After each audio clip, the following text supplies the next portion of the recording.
Hello 10th class. Now we start the popular struggle in Nepal and Bolivia. तो हम 9th class में Poland की story पढ़ चुके हैं। उसमें देखा था कि किस तरीके से जो है सभी ने डेमोक्रेसी की अपनी कंट्री को बनाने के लिए स्ट्रगल की और रोल प्ले किया।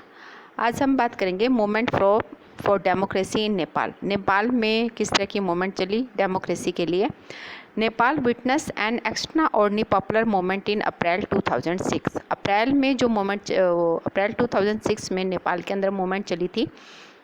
The movement was aimed eight restoring democracy, और इसका मुख्य उद्देश्य क्या था इस आंदोलन का?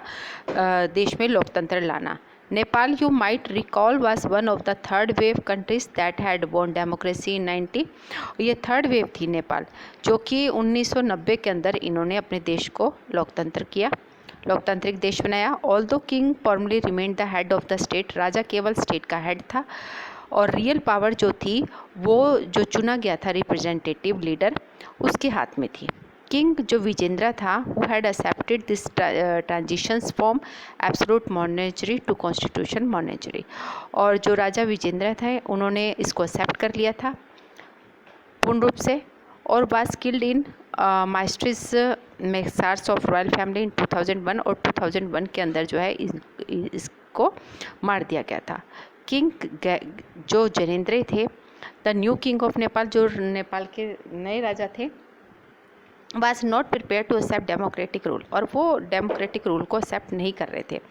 ही took advantage of the weakness and unpopularity of democratically elected government, और इस चीज़ का उन्हें फ़ायदा मिला कि जो सरकार रिप्रेजेंटेटिव चुना गया था, डेमोक्रेटिक जो सरकार चल रही थी उससे लोग खुश नहीं थे। इस चीज़ का फ़ायदा राजा को मिला। इन फरवरी 2005 और 2005 में फरवरी के अंदर the king dismiss the then prime minister and dissolve the popularly elected parliament, और उसने क्या किया कि राजा ने प्राइम मिनिस्टर को हटा दिया और इस प्रकार से जो पार्लियामेंट थी उसको डिसॉल्व कर दिया। द मूवमेंट ऑफ अप्रैल 2006 में जो आंदोलन चला was aimed at tracking popular control over the government from the king.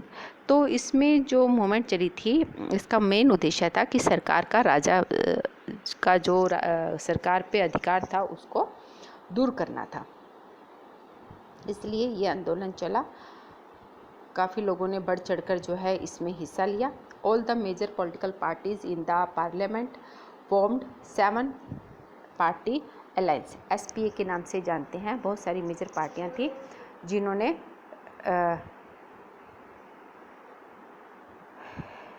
ये एक 7 SPA बनाई, फॉर्म्ड की, और and called for a 4-day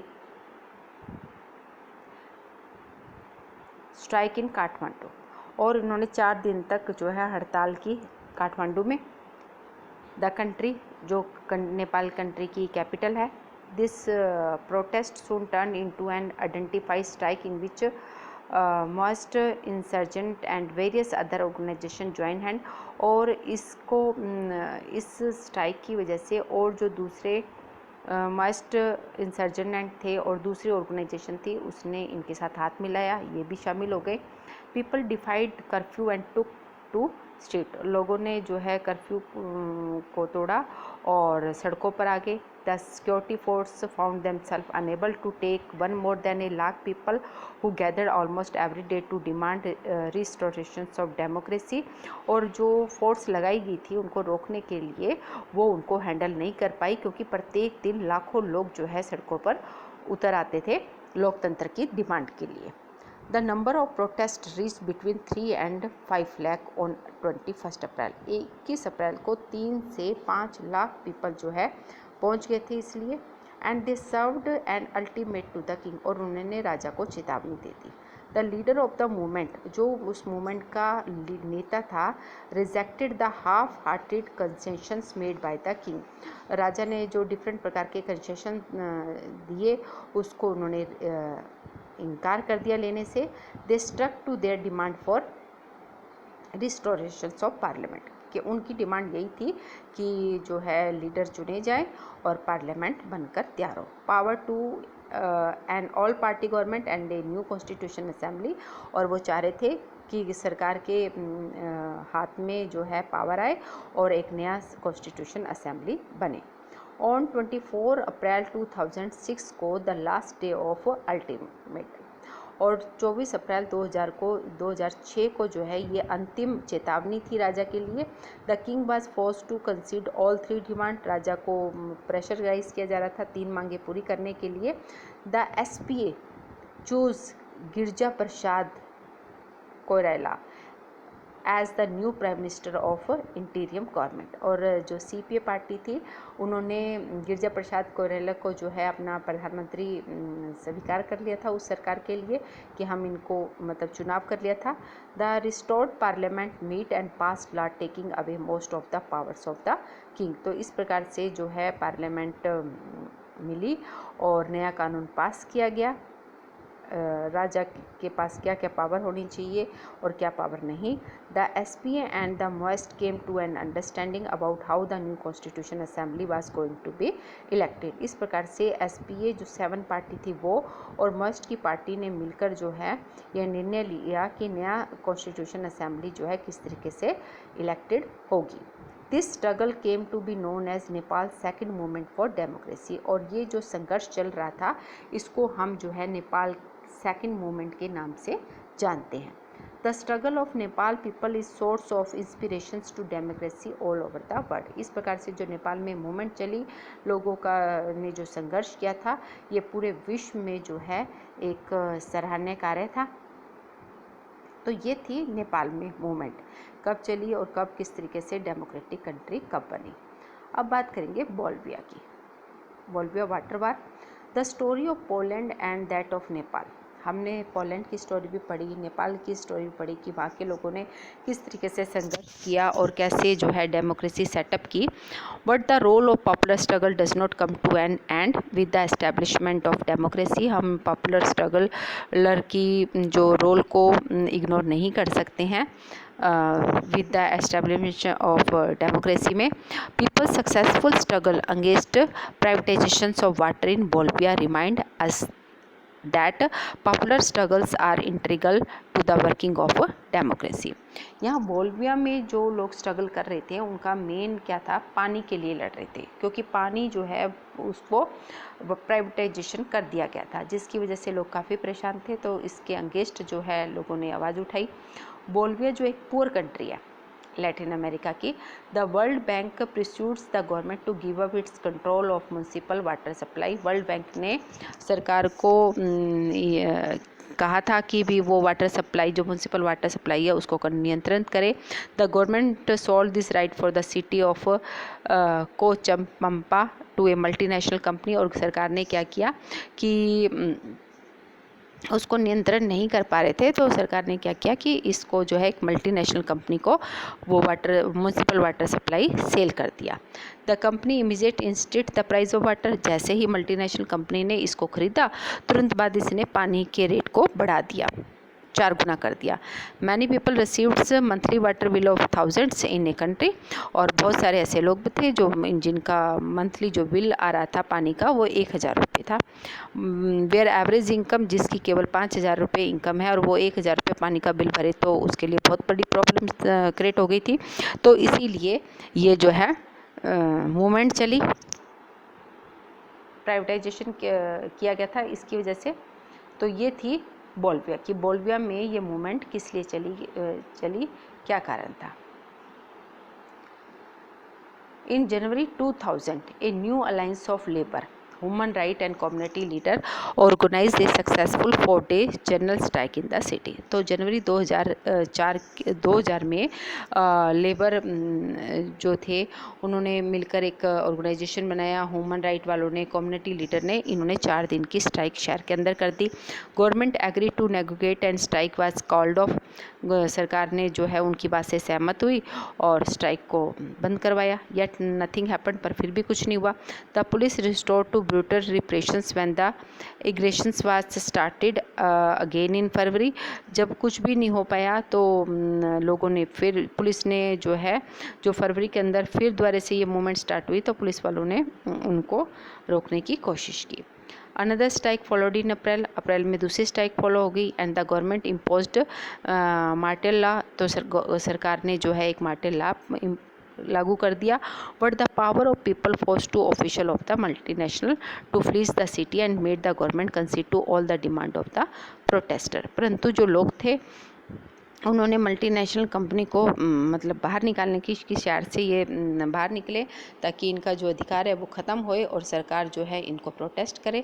the contract with the multinational was cancel and water supply was restored to the municipality at old rate. और उन्होंने कहा कि जो मल्टीनेशनल कंपनियां हैं का जो कॉन्ट्रैक्ट है उसको कैंसिल किया जाए और पानी की जो सोल्ड कर दिया गया था, जो वाटर सप्लाई की को कंट्रोल जो है मल्टीनेशनल के हाथ में दिया था, ये वापस जो है म्यूनसिपलिटी के हाथ में आए और पुराने रेट पर पानी जो है सप्लाई किया जाए। This came to be known as Bolivia water war और इसको हम वोल्विया वाटर बार के नाम से जानते हैं क्योंकि वोल्विया के अंदर जो ये स्ट्रगल हुई थी ये मेन पानी के लिए हुई थी क्योंकि वोल्विया एक बहुत गरीब कंट्री है जहाँ के लोग जो है बहुत गरीब है।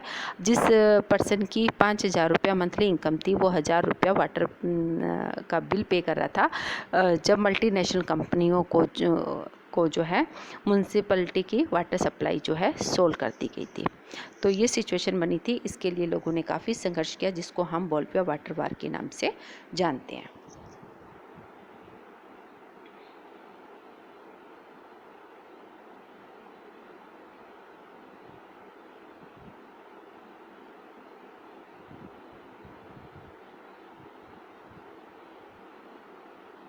अब बात हम करेंगे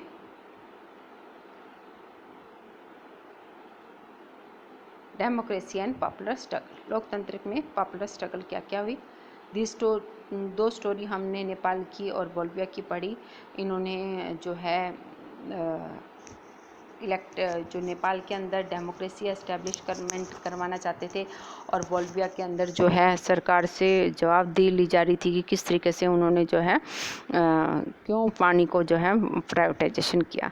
the popular struggle in Bolivia जो है was about one specific policy के लिए जो है बोल्विया में स्ट्रगल हुई थी, परंतु नेपाल में जो थी स्ट्रगल थी वो foundation of the country politics के बारे में थी। बहुत दी स्ट्रगल्स वर सक्सेसफुल, दोनों स्ट्रगल जो संघर्ष जो है सफल रहा और इसका जो है डिफरेंट लेवल पर काफ़ी प्रभाव भी पड़ा। डिस्पाइट दिस डिफरेंस, और इन दोनों में जो डिफरेंस था, both the stories share some element which are relevant to the study of the past and future of democracy. दोनों स्टोरियों से हमें पास्ट और फ्यूचर की स्टोरी के बारे में पता चलता है, डेमोक्रेसी के बारे में पता चलता है। But both these are instead of political conflict, परंतु दोनों में क्या था, राजनीतिक मतभेद that lead to popular struggle, जिसकी वजह से ये स्ट्रगल हुई। इन बहुत केस और दोनों केस के अंदर मास मोबिलाइजेशन इन्वॉल्व था। Public demonstration of mass sport clinched the disputes, और इस प्रकार से इनके जो मतभेद उत्पन्न हुए थे उसको किस तरीके से दूर किया गया। Finally both instant involve critical role of political organisation, और दोनों के अंदर जो है critical role of political organisation रहा। If you recall the first chapter 9 का अगर फर्स्ट चैप्टर देखते हो तो this is how democracy was involve all over the world, किस प्रकार से democracy all over the world है। हमने लास्ट में हम कंक्लूजन क्या निकालते हैं कि डेमोक्रेसी के अंदर involve through popular struggle, it is possible that some significant decision may take place through consequence and may not involve any conflict at all, but that would be an exceptions. Defining moments of democracy usually involve conflict between those groups who have exercised power and those who have sharing power. These moments come when the country is going through transitions to democracy, expansions of democracy or dripping of democracy. तो last में conclusion यही निकलता है कि democracy जो लोकतंत्र देश के अंदर बहुत सारी पॉपुलर स्ट्रगल जो है डेमोक्रेसी के लिए बहुत सारी जो है संघर्ष भी हुए, लोगों ने संघर्ष किया अपने देश को लोकतंत्र बनाने के लिए, उसके विरुद्ध आवाज़ भी उठाई, और जो भी डिसीजन वगैरह लिए जाते थे अगर वो उनको सही नहीं लगते थे, जो मतभेद उत्पन्न हो जाते थे और भविष्य में होने वाले थे, तो उनके बीच की बात थी किस तरीके से जो है ये सॉल्व आउट हुए, और मतभेद किनके बीच में, जो पावर में है और those who aspire for sharing power, इन दोनों के बीच में जो कन्फ्लिक्ट थी किस तरीके से दूर हुई। और डेमोक्रेसी जो लोकतंत्र देश बनाना था या लोकतंत्र देश के अंदर किसी प्रकार की कुछ मिसयूज़ हो रही थी, सरकारी गवर्नमेंट अपनी पावर का मिसयूज़ कर रही थी या डेमोक्रेसी खतरे में थी, तो इसके लिए लोगों ने काफ़ी संघर्ष किया। डेमोक्रेसी कन्फ्लिक्ट जो है वो रिसॉल्व थ्रू मास मोबिलाइजेशन, तो वो किसके द्वारा सॉल्व हुई? मास मोबिलाइजेशन के कारण। Some time it is possible that the conflict is resolved by using the existing institutions like the parliament or the judiciary, और कई बार इस जो मतभेद उत्पन्न हो जाता है या तो इसको पार्लियामेंट में या न्यायपालिका के द्वारा सोल्व किया जाता है। But when there is a deep dispute, परंतु जब बहुत गहराई में ही मतभेद उत्पन्न हो जाए तो very often this institution themselves get involve in dispute, तो वो इंस्टीट्यूशन भी इसके अंदर इन्वॉल्व होते हैं। और this resolutions has to come from outside from the people, जो कि कहाँ से आता है? Outside the peoples, from the people से आता है। लोग बाग इसमें शामिल हो जाते हैं और फिर उसके खिलाफ आवाज़ उठाते हैं। और ये कन्फ्लिक्ट और मोबिलाइजेशन जो है based on new political organisation, और इसकी वजह से एक नया राजनीतिक ऑर्गेनाइजेशन का संगठन बनकर तैयार होता है। ये सच है कि there is an elementary of spontaneity in all such historical moment, और जितने भी हमारे ऐतिहासिकल मोमेंट्स हुए हैं उससे हमें बहुत कुछ सीखने को मिला है। पब्लिक पार्टिसिपेशंस के बारे में पता चला है, किस तरीके से ये प्रभावपूर्ण तरीके से सहायता करी। There can be many agency of organize politics, बहुत सारी जो है एजेंसियां जो पॉलिटिकल ऑर्गेनाइज हुई पॉलिटिक्स, और दिस इंक्लूड्स, इसके अंदर पॉलिटिकल पार्टीज, प्रेशर ग्रुप और मूवमेंट ग्रुप तीनों ही शामिल रहे। यानी कि किसी भी आप डेमोक्रेसी कंट्री के अंदर की बात हो जिसमें सरकार सही तरीके से कार्य पूर्ण न कर रही हो, या फिर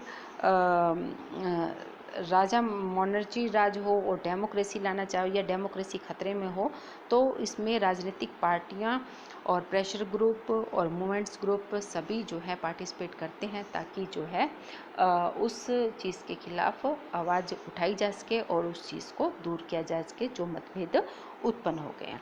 तो इस प्रकार से ये सब कुछ चला। अब बात आती है mobilization and organization. Let us go back to our two example, वापस हम दोनों उन एग्जाम्पल की तरफ चलते हैं, उन ऑर्गेनाइजेशन की बात करते हैं जो स्ट्रगल की और फिर सक्सेस भी हुए। We noted that call for identify strike was given by the SP और 7 पार्टी अलायंस इन नेपाल, कि 7 पार्टी अलायंस जो 7 पार्टी मिल चुकी थी, गठन बनाया था इन्होंने, और इन्होंने स्ट्राइक वगैरह की। This alliance include some big parties, इस जो संगठन बना था 7 पार्टियां जो मिली हुई थी, गठबंधन हुई थी, उसमें बहुत बड़ी बड़ी पार्टियां भी थी, कुछ मेंबर थे जो पार्लियामेंट के भी थे। But the SP was not only the organize, SP के केवल एक ऑर्गेनाइजेशन नहीं थी, बल्कि इसके पीछे मास सर्च थे, प्रोटेस्ट थे, नेपोलियंस कम्युनिस्ट पार्टी माओइस्ट भी इन्वॉल्व थी, which did not believe in parliamentary democracy, जो पार्लियामेंट्री डेमोक्रेसी में विश्वास नहीं रखती थी, परंतु फिर भी इनके साथ मिली।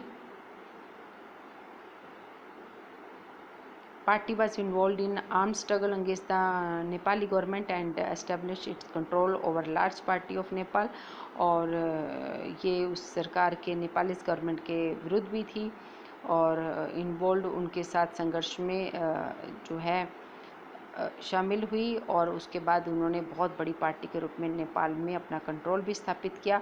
और the struggle involve many organization other than political party, political पार्टियों के साथ साथ दूसरी ऑर्गेनाइजेशन भी जो है इस संघर्ष में शामिल रही।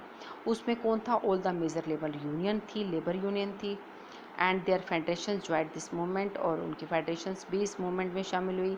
दूसरे भी ऑर्गेनाइजेशन थे like the organization of Indonesia people, teachers, lawyer, human right groups, expand support to movement. यानी कि पॉलिटिकल पार्टी ने ही केवल जो है राजा महाराजाओं के खिलाफ आवाज़ नहीं उठा रही थी, सरकार के खिलाफ आवाज़ नहीं उठा रही थी, बल्कि जो दूसरे और ऑर्गेनाइजेशन थे वो भी इनसे हाथ मिला लेता था, वो भी इस मूवमेंट में शामिल थे।